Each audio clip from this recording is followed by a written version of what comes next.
Hi friends and welcome back to my channel. My name is Katey and today we are doing a Booktube Newbie Tag. Now I'm not really a newbie. I mean, I still feel like I am. I've had this channel for about a year, but I haven't been uploading super consistently. And to top it off, I did actually do a Booktube Newbie Tag, but I did that over on my main channel where I mostly talk about tarot when I sort of thought I could incorporate book content on that channel. Then I decided to make this channel so I don't have a Booktube Newbie tag on here, and I've been thinking that I would like to do one for a little while, but I didn't want to just redo the one that I already have done because my answers haven't changed. But then yesterday I stumbled across a channel called Read With Olly, and in it Olly has created like an alternative Booktube Newbie Tag. So it's still the same premise, it's still the idea of introducing yourself to the community, but the questions are just a little bit different. So I'm here today to do the alternative Booktube Newbie Tag by Olly, and I will leave a link to Olly's video in the description box below for you. And seeing as I am hoping I will be able to be more consistent with this channel this year, I thought it was a good time to introduce myself properly to you all. So there's 12 questions, let's jump right in. Question number 1, how long have you been watching YouTube for and how did you become aware of it? I think I must have stumbled across booktube content or bookish content over the many years that I've been a viewer of YouTube, but when I really got introduced to booktube as a concept and as a community was when I came across a channel called Yarraville, and he does content. I think he was doing, I don't know if he still identifies as a witch, but he was doing sort of witchy content. And I think he made a video about like tarot or something. And my main channel is more situated in that community. I have a tarot channel. Basically, I found Yarraville's channel. They sort of sit on the precipice of a few communities, but one of them is BookTube. And so through him, I then discovered the world of BookTube. And I've been watching BookTube obsessively ever since. And I mean, I got so deep I needed to make my own channel, didn't I? Question number 2, what are your favorite and least favorite aspects of BookTube? My favorite things are the community aspect, how we can have really interesting complex conversations with people from across the world with completely different experiences to us. My main source of entertainment outside of books is YouTube. I watch a lot of YouTube and I love it. I love the creativity and I just love watching people talk about stuff they love. To me, that's really exciting. And I love how communities have built up around these really small niches. Obviously, BookTube is a fairly small niche on YouTube. TarotTube is an even smaller one. Like, it doesn't matter what you're into, there will be a community of people talking about it on YouTube, and I think that's kind of amazing. My least favorite aspects about BookTube, again, I think very much correspond to my least favorite things about TarotTube and YouTube in general. And that is just like some of the really nasty stuff that we have to deal with, both as viewers and content creators. Question number 3, how do you prefer to read? I read in all kinds of ways and all kinds of books. I think it really depends on like the accessibility, like the access I have to different kinds of books. And there are some kinds of books that I prefer to read in different ways, but I will mostly read physical copies. I don't really have a preference for softcover or hardcover, but the majority of the books that I read are physical copy, partly because I love to buy books. Also because I work in a bookshop, I get proofs, so I have a lot of physical copies there as well. And also because I really love going to my library. I love walking into my library and wandering around and discovering books that way as well. So a lot of the books that I read are physical copies, but I do also have a Kindle that I utilize from time to time. I sort of go through phases of using it a lot depending on what I'm reading. I tend to read more like romance or like novellas on my Kindle. I especially love reading memoirs through audiobooks, especially when it is the author who is narrating. For me, that's a really, I don't know, personal, immersive experience. So I read different books in different ways depending on how I have access to them and depending on the kind of book it is. Question 4, are you a member of any other book communities such as GoodReads or Bookstagram? I've recently disabled my Instagram, which is sort of tarot life book content, because I kept having so many people make fake accounts of me and trying to scam my followers, and I was just tired of it. So I don't currently have an active Instagram, which is a weird thing to say, but I do have an account over on GoodReads and also the Storygraph, and I use both of those. Question 5, what is your favorite bookstore? I love bookstores, and as a bookseller, I am very passionate about supporting independent local bookstores. I have a lot of favorites. I live in Melbourne, Australia. So I think the Sun Bookshop in Yarraville has long been a favorite of mine. We have also got more recently a newer bookshop in my area, which is called the Chestnut Bookshop. I've only visited them once, but they're very cute and I'm looking forward to visiting them more. And then of course Readings. Readings is kind of almost like quintessentially Melbourne. They have 7 bookshops around the city, and I really like Readings as well.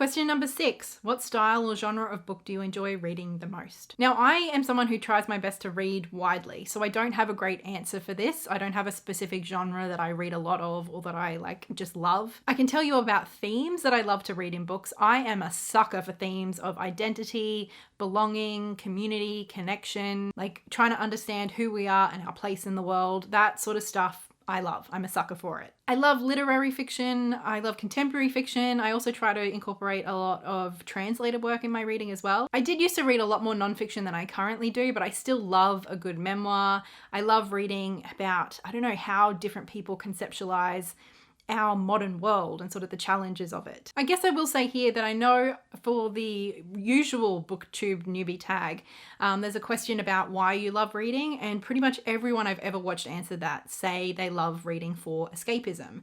And I guess, I like a bit of escapism, but for me, I love to read books that, regardless of their genre, whether they're fantasy or hyper realistic, I love when books leave me with some sort of something to contemplate, or they have some sort of commentary on our world. And I also do try to incorporate a lot of Australian fiction in my reading. Obviously, I am Australian, and I feel like supporting the local authors and the local publishing industry is an important thing to do. And it's also just something that I care a lot about. And then I am a children's bookseller, so I've also been reading a lot of middle grade, junior fiction, picture books, and YA as well. Question number 7, is there a style or genre of reading that you dislike? I don't know that there's a particular genre or genres that I would say that I just don't read, that I point blank don't like. I will say, as a general rule, I don't love to pick up big books, which means I don't tend to read a lot of fantasy. Even though I have enjoyed the bits of fantasy that I have read, it's not a genre that I read a lot of, and honestly, I'm a bit intimidated by it sometimes. I wouldn't say that I'm someone who's drawn to things like horror, thrillers, but that's true for pretty much any medium. I don't like horror movies. I'm someone who gets very scared very easily. And so that's just not something that I would seek out. I don't think I would enjoy that. That's not to say that if there was a book that someone really highly recommended and they thought I would love, that I would just outright not read it. But it's just not a genre that I pick up or that I consider very often. Question number 8, what hopes or ambitions do you have for your channel? And I don't really have set ambitions and hopes for my channel. I think I want to make content that I'm excited about and proud of, and I would love to develop a community around my content so that I can talk to people who are just as excited about books and what I'm reading, Ultimately, I do have people who like to read in my life. I'm a bookseller. I work with other book nerds. My mum is a big fan of reading. But let's just be honest, I love to talk about what I'm reading. And so I would love to be able to have conversations around the stuff that I love and the stuff that I don't and why, and to get fresh takes and to get other people's insights and perspectives. I've been making content over on my other channel for nearly 8 years. I love making YouTube videos. I love talking. I love being able to share my thoughts and my experiences. And so that is the main part of why I'm doing what I'm doing, I suppose. And I guess if I could admit to having a mild ulterior motive, it would also be to push more Australian books out into the booktube world and consciousness. I feel like there are so many incredible Australian books that do quite well in Australia, but don't often sort of get picked up and get international acclaim and readership as much as I think they should. So I will be talking about all kinds of books, but I'll be especially making a point to platform Australian books. In fact, I have made a whole video about the top 10 Australian books that I think you should read, which I'll leave in the cards in the description box below, just in case you're interested. Question number 9, do you read diverse books? And my answer to that is that I certainly try my best to. I enjoy reading lots of different people's experiences and perspectives. That's something that I very much value as a reader. And then as someone who also cares about my impact on, my choices in terms of purchasing and borrowing books, I also want to support diverse and historically marginalized authors as well. So it's definitely a consideration I have in making choices about the books that I'm picking up and that I'm reading. And it is something that matters to me. Question number 10, are you a fast or slow reader? Now, I have long identified as a slow reader. I think because physically, I am one of those people who read every word in my head. I think I am on the slower end of average when it comes to literal reading speed. However, I'm an absolute nerd and I read an awful lot, which means that I tend to get through quite a lot of books quite quickly, as long as, I'm in a pretty good headspace and things are going fairly well for me. I have my moments where, like anyone, I have reading slumps and whatnot, but for the most part, I do read quite a lot, which means I get through the books. So maybe I seem like a fast reader, but I don't feel like a fast reader, if that makes sense. Having said that, I do feel that I've gotten faster in my reading in the last few years. Since I've been really focusing on reading more and more, I think I really started reading more maybe 3 or 4 years ago, and I have noticed my reading speed increase, as well as like how long I can sit and read and concentrate for. That has also increased. I don't know how to speed read, and I don't really know that I would want to. For me, one of the joys of reading is it almost feels like an act of rebellion in a world that is so fast-paced and demands so much of our time and attention. Taking set time to sit on my couch or sit in the park and read for 3 hours. It feels like an act of rebellion, and I feel like sort of optimizing my reading speed would almost, like, it would be counterintuitive to one of the reasons that I love to read so much. So I enjoy taking my time with a good book. I love reading over passages a few times that have really moved me or that I love the writing of.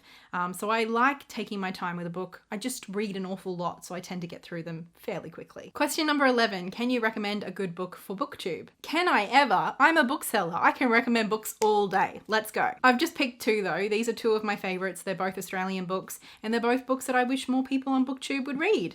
The first is Foreign Soil by Maxine, Beneba, Clarke. This is a collection of short stories. Each story features people or a person who in some way is foreign, whether that's, they weren't born in the place they're currently living, or they just sort of feel like an outsider to the community that they're a part of, or something about their identity makes them an outsider in some way. It features refugees, it features, first generation immigrants, it features housewives in Mississippi. It just features so many different people and different experiences, and explores themes of identity and belonging in really, really poignant ways. And I loved this book. I adored it. The next is The Yield by Tara June Winch. This has been a highly celebrated book here in Australia in the last few years. It won the Miles Franklin, which is our big prestigious literary award. And this is an incredibly moving story about identity, about land rights, and about the history of colonization and its continuing impacts in Australia. We follow 3 main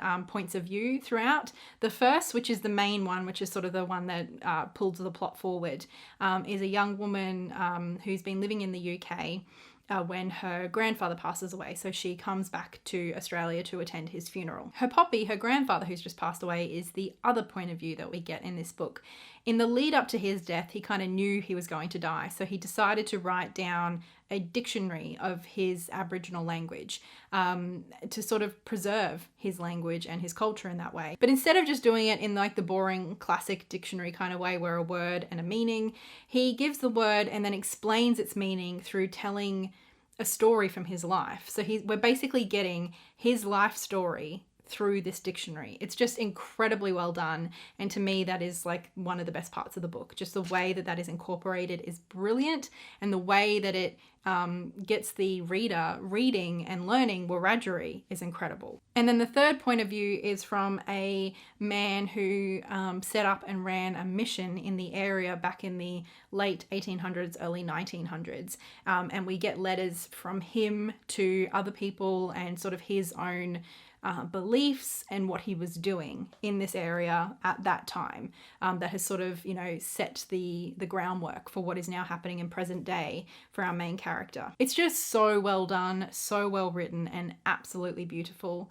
And I could not recommend this book more highly. If you'd like some more recommendations for me, like I said, I have done a full video sharing 10 of my favorite Australian fiction books that I think you should read. I've also just recently done my wrap-ups of my favorite books of 2021. I did both adult fiction as well as some non-fiction, and I even did a video about my favorite children's and YA books. So there's heaps of recommendations on my channel, and I will leave links to all of those videos in the description box below. And question 12, what 3 qualities do you look for in a booktuber that might tempt you to subscribe to their channel? And this is a really interesting question. I don't know that I've really thought about it in such an explicit way before. Obviously, personality is such a big part of YouTube, and just whether you connect with someone, whether you like them and their vibe.